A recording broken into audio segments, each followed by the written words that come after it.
आज हम एक ऐसे विशाल और ताकतवर राजवंश की शुरुआत को देखने वाले हैं जिसने भारतीय उपमहाद्वीप पर सदियों तक अपना असर छोड़ा। हम बात कर रहे हैं मुगल साम्राज्य की, एक ऐसा नाम जिसकी भव्यता, वास्तुकला और ऐतिहासिक वजूद से हम सब वाकिफ हैं। लेकिन जरा सोचिए, इतने बड़े साम्राज्य की शुरुआत आखिर हुई कैसे? वो पहली ईंट किसने रखी? तो चलिए आज हम उसी शुरुआती बिंदु का गहराई से विश्लेषण करते हैं। तो आइए सीधे उस बुनियादी सवाल की ओर बढ़ते हैं। भारत में इस विशाल मुगल साम्राज्य की नींव आखिर रखी किसने थी?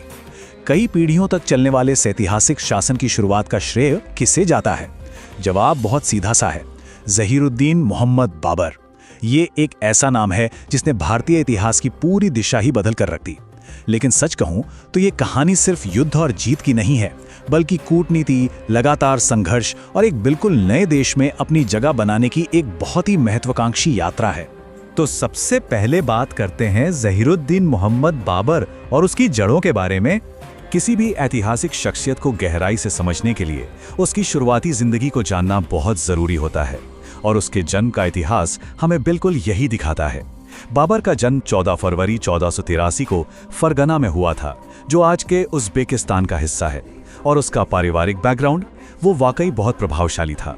बाबर की रगों में दुनिया के दो सबसे खूंखार और महान विजेताओं का खून दौड़ रहा था। वो पिता की तरफ से तैमूर का और माता की तरफ से चंगेज खान का वंशज था। इसी शानदार वंशावली की वजह से ही राज करने की तीव्र इच्छा और एक स्वाभाविक युद्ध कौशल उसे विरासत में मिला था। कह सकते हैं कि एक योद्धा और शासक बनने की प्रेरणा उसके खून में ही थी। अब देखते हैं कि उसका ध्यान भारत की ओर कैसे गया। दिलचस्प बात यह है कि बाबर हमेशा से भारत नहीं आना चाहता था। वो शुरू में अपने ही इलाके यानी मध्य एशिया में अपना दबदबा बनाना चाहता था और अपनी पैतृक भूमि समरकंद पर राज करना चाहता था। लेकिन इतनी शानदार वंशावली के बावजूद उसे अपने ही घर में कई बार भारी हार का सामना करना पड़ा। नौबत यहां तक आ गई कि उसे अपने ही राज्य से बेदखल होना पड़ा। जब मध्य एशिया में उसके लिए विस्तार के सारे रास्ते बंद होते हुए दिखाई दिए, तब जाकर उसका ध्यान भारत की ओर गया। उस समय भारत एक बहुत ही आकर्षक लक्ष्य था, क्योंकि दिल्ली सल्तनत, जो कभी बेहद शक्तिशाली हुआ करती थी, अब काफी कमजोर हो चुकी थी और अंदरूनी कलह से जूझ रही थी। अगर हम उस समय के राजनीतिक समीकरण को देखें तो तस्वीर कुछ ऐसी थी। एक तरफ इब्राहिम लोदी था, जो दिल्ली सल्तनत की गद्दी पर बैठा था। ऐतिहासिक स्रोतों के मुताबिक इब्राहिम लोदी को कोई बहुत मजबूत या लोकप्रिय शासक नहीं माना जाता था, और उसके अपने ही कई सरदार उससे काफी नाराज चल रहे थे। और दूसरी तरफ था बाबर, एक महत्वाकांक्षी विजेता जो नए क्षेत्रों की तलाश में था। उसके पास खोने को कुछ नहीं था, लेकिन जीतने के लिए पूरी दुनिया पड़ी थी। एक कमजोर होती सत्ता और एक आक्रामक महत्वाकांक्षी शासक, ये एक ऐसा समीकरण था जहां एक बड़ा टकराव होना बिल्कुल तय था। और यही टकराव बदला पानीपत की पहली लड़ाई में, जो 1526 में लड़ी गई। अब इस पूरे समीकरण के बारे में जो बात वाकई दिलचस्प है वो ये है कि इसने भारतीय इतिहास को हमेशा के लिए बदल दिया। दोनों सेनाओं के बीच एक बहुत ही चौंकाने वाला अंतर था। एक तरफ इब्राहिम लोधी की सेना थी, जो आकार में बहुत बड़ी और एक पारंपरिक सैन्य बल थी, जिसमें अनगिनत सैनिक और हाथी शामिल थे।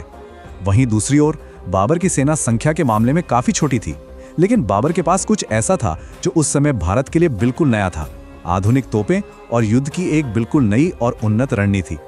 ये असल में पुराने तरीके के युद्ध का एक नई आधुनिक तकनीक के साथ सीधा मुकाबला था।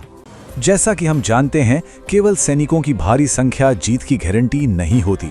बाबर की सामरिक चालाकी, उसकी उन्नत तुलगुमा युद्ध नीति और तोपों के सटीक इस्तेमाल ने इब्राहिम लोदी की उस विशाल सेना को पछाड़ दिया। अगर ऐतिहासिक रूप से देखें तो ये पूरी तरह से बेहतर रणनीति और आधुनिक तकनीक की जीत थी, और यही वो अहम ऐतिहासिक पल था जिसने दिल्ली सल्तनत का अंत कर दिया और भारत में मुगल साम्राज्य की शुरुआत कर दी। चलिए अब आगे बढ़ते हैं और देखते हैं कि इस साम्राज्य का निर्माण कैसे हुआ। तो यहाँ सबसे अहम बात यह है कि सिर्फ युद्ध जीत लेना एक बात है, लेकिन एक टिकाऊ साम्राज्य चलाना बिल्कुल अलग बात। बाबर ने भारत में अपना समय केवल लड़ाइयों में ही नहीं बिताया है, बल्कि उसने एक मजबूत नींव रखने का भी काम किया। उसने प्रशासन को बेहतर बनाने के लिए कई ठोस कदम उठाए और सेना को पहले से कहीं अधिक संगठित किया। इसके साथ ही उसने कला और संस्कृति को भी बढ़ावा दिया, जो आगे चलकर मुगल काल की एक खास पहचान बन गई।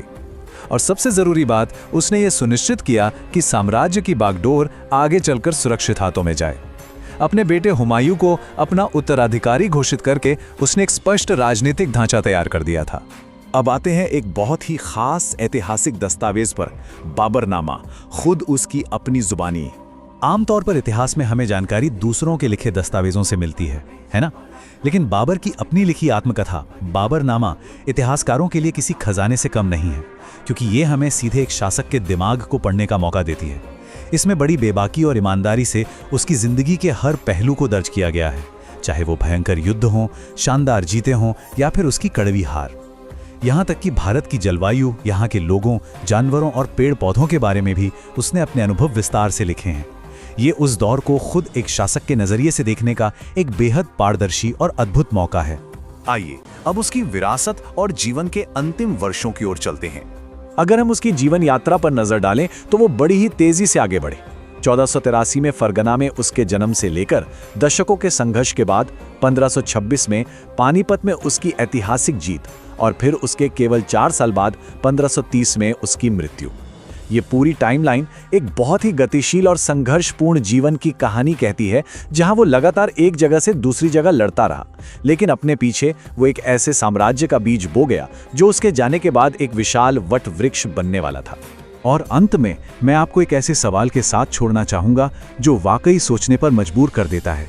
भारत में बाबर का शासन केवल 4 साल यानी 1526 से 1530 तक ही रहा। फिर भी इन महज 4 सालों में एक ऐसे साम्राज्य की नींव कैसे रख दी गई जिसने आने वाली कई सदियों तक भारतीय उपमहाद्वीप पर अपना राज कायम रखा। ये उसके रणनीतिक फैसलों, दूरदर्शी प्रशासन और मजबूत सैन्य तकनीकों का ही एक बेजोड़ प्रमाण है। ये इतिहास में किसी एक व्यक्ति के गहरे प्रभाव को समझने की एक नई दृष्टि देता है। उम्मीद है कि इस विश्लेषण से बाबर और मुगल साम्राज्य की शुरुआत के पन्ने आपके लिए और भी स्पष्ट हो गए होंगे। इतिहास के ऐसे ही और दिलचस्प पहलुओं को समझने के लिए हमारे साथ जुड़े रहें।